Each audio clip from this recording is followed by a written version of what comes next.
और जिस प्रकार से आपने कहा संदेश खाली का संदेश क्या है, यहाँ पर तो स्वयं हाई कोर्ट दिल्ली की सरकार को अनेकों संदेश दे रहा है, वो भी लिखित रूप में। परंतु जैसे आपने बताया कि बंगाल में न माँ न माटी न मानुष सुरक्षित है, सुरक्षित केवल शाहजहां है, तो दिल्ली में न लाखों बच्चे न उनका भविष्य सुरक्षित है। सुरक्षित है तो केवल शराब घोटाले में जो लिप्त सरगना है वो केवल कैसे सुरक्षित रखे जाए राजनीतिक रूप से, केवल इसी की चेष्टा है।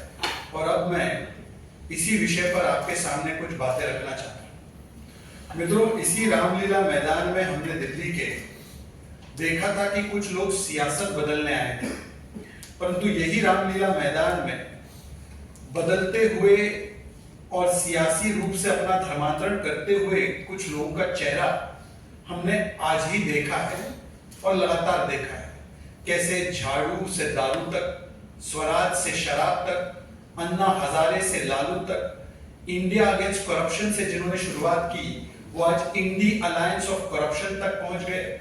और जो लोग नारा लगाते थे कि लालू को जेल भेजना है, सोनिया को जेल भेजना है, राहुल को जेल भेजना है, अखिलेश को जेल भेजना है, आज उन्हीं लालू, सोनिया, राहुल, अखिलेश के साथ खड़े होकर कहते हैं कि हमें जेल भेज दिया तब भी हम सरकार जेल से ही चलाएंगे। ये जो सियासी धर्मांतरण हुआ है इस पर केवल भारतीय जनता पार्टी नहीं बल्कि आज दिल्ली की हाई कोर्ट भी मुहर लगा रही है और कुछ कड़े और कठिन सवाल दिल्ली की सरकार से पूछ रही है। मित्रों, आपने हमेशा सुना होगा कि जेल से गैंग गिरोह वगैरह चलता है। पाब्लो एस्कोबार के बारे में भी सुना होगा आपने कि कैसे नशा का कारोबार वो जेल में बैठे हुए चलाते थे।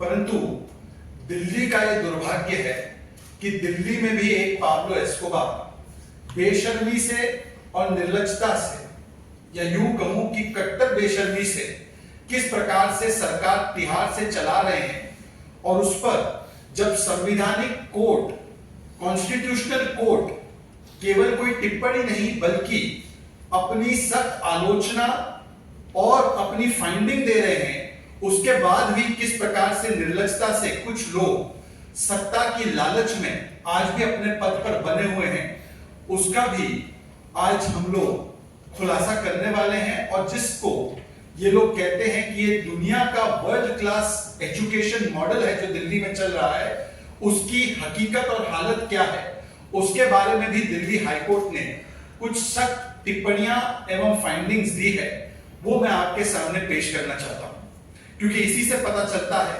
कि कितना सियासी धर्मांतरण हुआ है उन लोगों का जो बच्चों की सौगंध खाते थे और कहते थे कि हम 2 कमरे के मकान में रहेंगे। आज वो शीश महल वाली मानसिकता किस प्रकार से उनके अंदर आ चुकी है वो आपको दिखाई देगा। एक पीआईएल कुछ हफ्ते पहले दिल्ली हाईकोर्ट के सामने आई जिसमें कि लाखों बच्चों के भविष्य से जुड़ी हुई बातें थी। दिल्ली के अंदर लाखों ऐसे बच्चे हैं जिनको टिन के क्लासरूम में बैठना पड़ता है, टिन के बिल्डिंग में बैठना पड़ता है। हजारों ऐसे बच्चे हैं जिनको text book, writing material, black board, desk, ऐसी कोई बेसिक सुविधा भी प्राप्त नहीं है उन स्कूलों में। और ये सब स्कूल जो है ये अरविंद केजरीवाल और उनकी सरकार की जिम्मेदारी के तहत आते हैं। ऐसे लाखों बच्चों की चिंता करते हुए एक पीआईएल जब दिल्ली हाईकोर्ट में जाती है और दिल्ली हाईकोर्ट लगातार दिल्ली सरकार से पूछती है कि इन बच्चों के बारे में आप क्या कर रहे हैं, इनको बेसिक सुविधाएं जो इनका अधिकार है, जो इनको आपने प्रॉमिस किया था, जो संविधान इनको प्रॉमिस करता है, वो उनको क्यों नहीं मिल रहा, तो उस पर कुछ नहीं करते हैं। और आज दिल्ली हाईकोर्ट की तरफ से जो फाइंडिंग्स और बातें सामने निकल कर आई हैं मैं आपके सामने पेश करना चाहता हूं। सबसे पहले दिल्ली हाईकोर्ट के एक्टिंग चीफ जस्टिस वो कहते हैं, और ये अरविंद केजरीवाल और अरविंद केजरीवाल का प्रतिनिधित्व करने वाले वहां पर जो मंत्री सौरभ भारद्वाज और उनके वकील से कहते हैं, how much power can you appropriate to yourself, how interested is your client to get power, what is the point of all this power, this arrogance of power is at its highest. This person, मतलब केजरीवाल के विषय में बोल रहे हैं, this person is looking for more power and you have placed your personal interest at the highest and not national interest. ये तब हुआ जब सौरभ भारद्वाज ने बताया कि ये बच्चों को हम इसलिए जो बेसिक बुनियादी सुविधाएं नहीं दे सकते क्योंकि मुख्यमंत्री जेल में है, और मुख्यमंत्री जेल में होने की वजह से, कस्टडी में होने की वजह से हमारी सरकार इन बच्चों के लिए कोई निर्णय नहीं ले पा रही है। तब acting chief justice of high court ने कहा है कि आपने आपकी व्यक्तिगत महत्वाकांक्षा और हितों को देश के हित के ऊपर रखा है, और आप कितना पावर, कितनी आपको सत्ता चाहिए, ये सत्ता की लालच में आप देश के भविष्य के साथ खिलवाड़ कर रहे हैं। उसके बाद वो कहते हैं कि आई एम सॉरी टू से, मैं बहुत निराश हूं ये कहने में कि आपने बच्चों के हितों को नहीं, बच्चे जो पढ़ रहे हैं उनके हितों को नहीं, केवल अपने राजनीतिक हित को सबसे ऊपर रखा है। उनके पास नोटबुक नहीं है, नोटपैड नहीं है, यूनिफॉर्म नहीं है, वो टिन शेड में पढ़ाई कर रहे हैं। क्या आपको लगता है ये सही है? और सौरभ भारद्वाज पर भी टिप्पणी करते हुए उन्होंने कहा है कि सौरभ भारद्वाज जी आप केवल घड़ियाली आंसू बहाते हैं। उसके बाद कोर्ट कहती है, और ये सारी कोर्ट की टिप्पणी और फाइंडिंग्स और बातें, इसमें से एक भी शब्द भारतीय जनता पार्टी का नहीं। क्या ये कोर्ट की जिम्मेदारी है कि यूनिफॉर्म और बुक डिस्ट्रीब्यूट कराए? ये हमारा काम नहीं है। पर अगर आप अपने काम को पूरा नहीं कर सकते केवल इसलिए क्योंकि आपको सत्ता में ही केवल ज्यादा दिलचस्पी है, मुझे पता नहीं आपको कितनी सत्ता चाहिए। समस्या यह है कि आप सत्ता हथियाने के लिए ही प्रयास कर रहे हैं और आपको ऐसे सत्ता नहीं मिलेगी। फिर वो कहते हैं कि या तो आपके यहां पर कोई इंस्ट्रक्शन देने वाला जो है उसके पास हृदय नहीं है, या आंखें नहीं है, या आंखें और हृदय हैं परंतु उसके बावजूद भी वो वस्तु स्थिति को देखना नहीं चाहता कि किस प्रकार से बच्चों की यहां पर स्थिति बनी हुई है। वो बच्चों की स्थिति पिछले हियरिंग में भी जस्टिस मनमीत अरोड़ा, एक भी शब्द प्रेम शुक्ला और शहजाद पूनावाला भाजपा का नहीं है, ये सारे शब्द हाई कोर्ट के चीफ जस्टिस और एक्टिंग चीफ जस्टिस और जस्टिस के मनमीत अरोड़ा जस्टिस कह रहे हैं पिछली hearing, schools are in a terrible condition. Your job is affecting the lives of young people. आप लोग एजुकेशन के बारे में इंचार्ज हैं। You are not supposed to just publish announcements in newspapers कि स्कूल बहुत अच्छे हो गए, केवल एडवर्टाइजमेंट मत डालिए। एक क्लासरूम में 144 बच्चे पढ़ रहे हैं, ये बहुत ही दयनीय स्थिति है। हमने सुना है कि एक ही समय पर, सुनिए इसको, ये वर्ल्ड क्लास एजुकेशन मॉडल की धज्जियां उड़ा रहे हैं दिल्ली हाई कोर्ट के जजेस। हमने सुना है कि एक ही समय पर अलग अलग टीचर एक ही क्लासरूम में अलग अलग सब्जेक्ट पढ़ा रहे हैं। आधा समय एक बच्चा एक दिशा में देख रहा है और बाकी के समय दूसरे दिशा में देख रहा है। The problem is that no senior functionaries children are studying in these schools. कोई भी वरिष्ठ नेता मंत्री के बच्चे इस स्कूल में पढ़ नहीं रहे, इसीलिए आपको पता नहीं है कि जिस स्कूल को आप वर्ल्ड क्लास बोल रहे हैं इसकी हकीकत और हालात क्या है। वैसे भी यदि आप जुडिशियल कस्टडी में जेल के भीतर होंगे तो वहां पर आपको कैसे पता चलेगा कि इन बच्चों के साथ क्या बीत रही। इसके अलावा ये केवल आजकल की नहीं, मैं आपको केवल 2-3 और टिप्पणी बताना चाहता हूं जो कोर्ट ने अरविंद केजरीवाल जी के जेल जाने से पहले की है, ताकि आपको पता चले कि जिसको विज्ञापन के माध्यम से वर्ल्ड क्लास एजुकेशन मॉडल बता रहे थे उसकी हकीकत क्या है। ये जनवरी 2024 की टिप्पणी हाईकोर्ट की फाइंडिंग है। हाईकोर्ट कहता है कि लगभग यूनिफॉर्म और टेक्स्ट बुक्स 6 लाख बच्चों तक पहुंचे नहीं है, और उन्होंने कहा है कि जो लगभग 2,70,000 बच्चे हैं जो दिल्ली सरकार की स्कूल में पढ़ते हैं उन तक बेसिक टेक्स्ट बुक्स, बेसिक जो उनको यूनिफॉर्म मिल रहे हैं वो नहीं मिले। ये जनवरी 2024 की।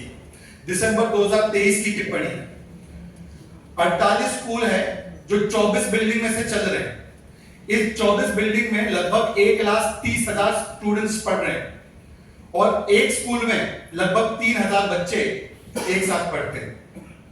स्कूल के बारे में उन्होंने फिर आगे कहा है कि 2 साल से 358 क्लासरूम है अलग अलग इलाकों में, जिसका फाइनल काम पीडब्ल्यूडी ने किया नहीं है, जिसकी वजह से उन क्लासरूम्स का इस्तेमाल नहीं किया जा रहा है। और फिर कोर्ट ने कहा है कि क्या हो रहा है इन मामलों में, क्या आपके पास इतने भी पैसे नहीं है, क्या फाइनेंशियल इमरजेंसी लगी हुई है क्या?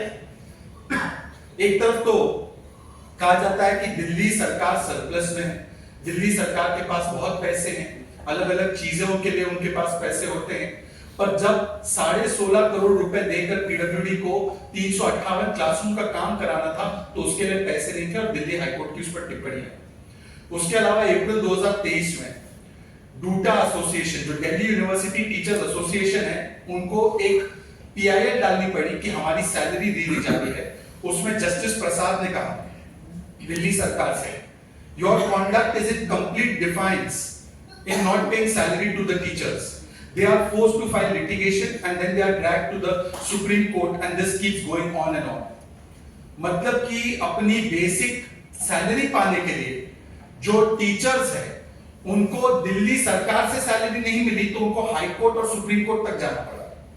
और इसके अलावा आपको याद होगा नवंबर 2022 में दिल्ली प्रदेश के कई सारे नेताओं ने, खास करके मनोज तिवारी जी और हमने एक विषय उठाया था कि किस प्रकार से क्लासरूम के कंस्ट्रक्शन में भी इन्होंने मोटा भ्रष्टाचार किया था, जहां पर क्लासरूम और टॉयलेट का अंतर इनको पता नहीं था, तो टॉयलेट को क्लासरूम बताकर उन्होंने क्लासरूम के 25-30 लाख रुपए लिए थे और जिसकी inquiry DOV, department of vigilance, directorate of vigilance कर रहा था। इस पर लोकायुक्त की रिपोर्ट भी आई थी, इस पर भी कार्रवाई हुई थी और हाईकोर्ट तक भी यह मामला पहुंचा।